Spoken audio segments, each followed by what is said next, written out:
Iran Israel में अचानक हुए सीज फायर पर दुनिया चौंक गई। कारण चंद घंटे पहले ईरान ने कतर में अमेरिकी एयरबेस पर मिसाइलें दागी थी। हालांकि कतर ने कहा कि 18 मिसाइलें रोक ली गईं, जबकि एक मिसाइल हिट हुई। ट्रंप ने कहा कि ईरान ने 14 मिसाइलें दागी थी, जिनमें से 13 को रोक लिया गया। लेकिन ईरान के इस हमले से भी दुनिया दंग रह गई और इस हमले के चंद घंटे बाद ही सीज फायर का ऐलान हो गया। ईरान और इजराइल इन दोनों के बीच अचानक से हुए सीज फायर को लेकर पूरी दुनिया में चौकसी मच गई।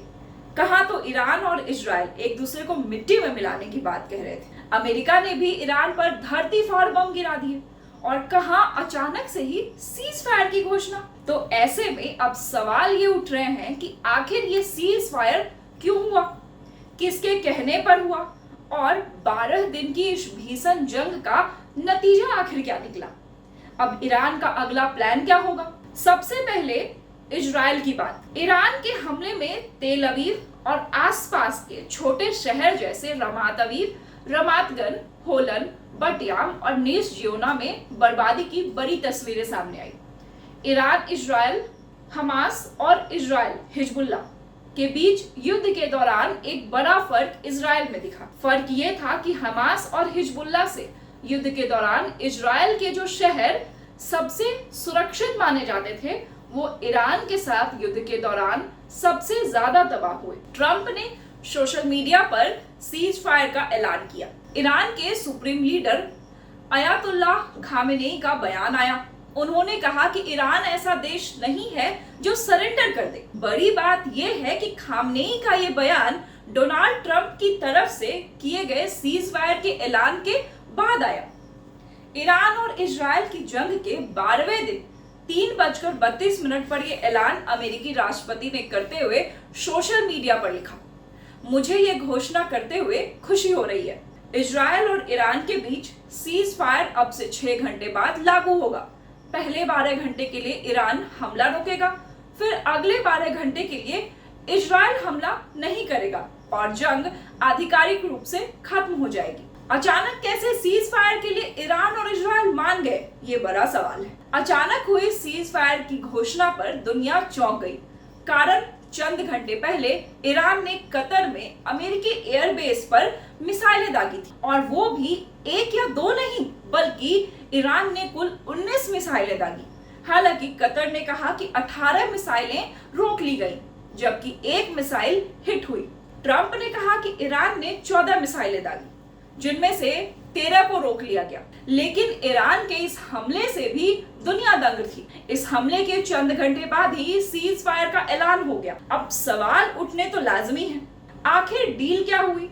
जो ईरान और इजराइल एक दूसरे को मिट्टी में मिलाने के दावे कर रहे थे, वो अचानक ही सीज फायर के लिए मान गए। हालांकि डोनाल्ड ट्रंप के सीज फायर वाले ऐलान के बाद भी इजराइल और ईरान रुके नहीं।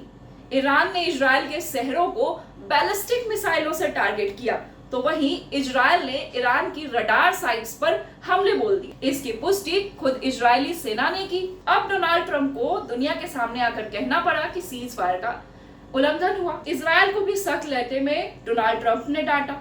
दोनों देशों ने सीज फायर का उल्लंघन किया है, ऐसा ट्रंप ने कहा। इजराइल ने अपने पायलट्स वापस बुलाए। पहले घंटे में ही सब कुछ बचा हुआ झोंक दे, ऐसा कहां लिखा है। अब सवाल ये है कि सीज फायर आगे चलेगा या नहीं। इसके बाद डोनाल्ड ट्रंप ने नेतन्याहू को फोन भी किया और ईरान पर हमले रोकने के लिए कहा।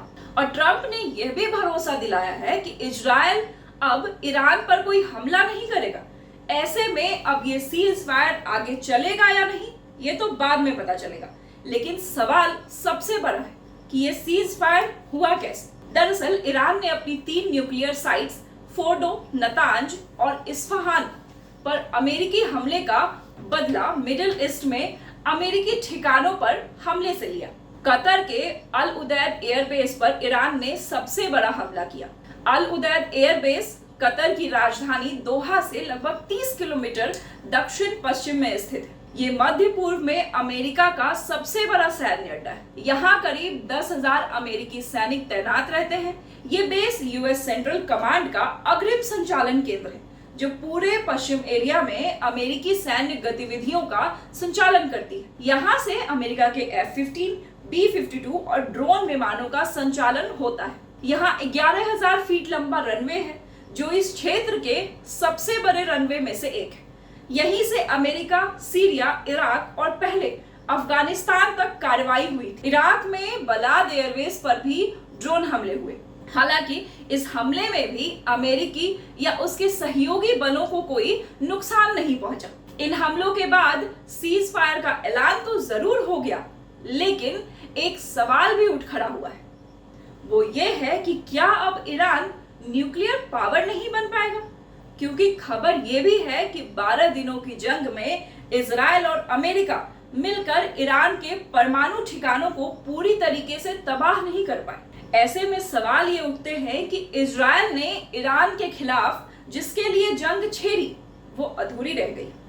सवाल ये भी है कि भले ही अभी ईरान और इजराइल के बीच सीज फायर हो गया, लेकिन क्या परमाणु हथियारों के बचाने और तबाह करने के लिए ईरान और इजराइल के बीच युद्ध चलता रहेगा?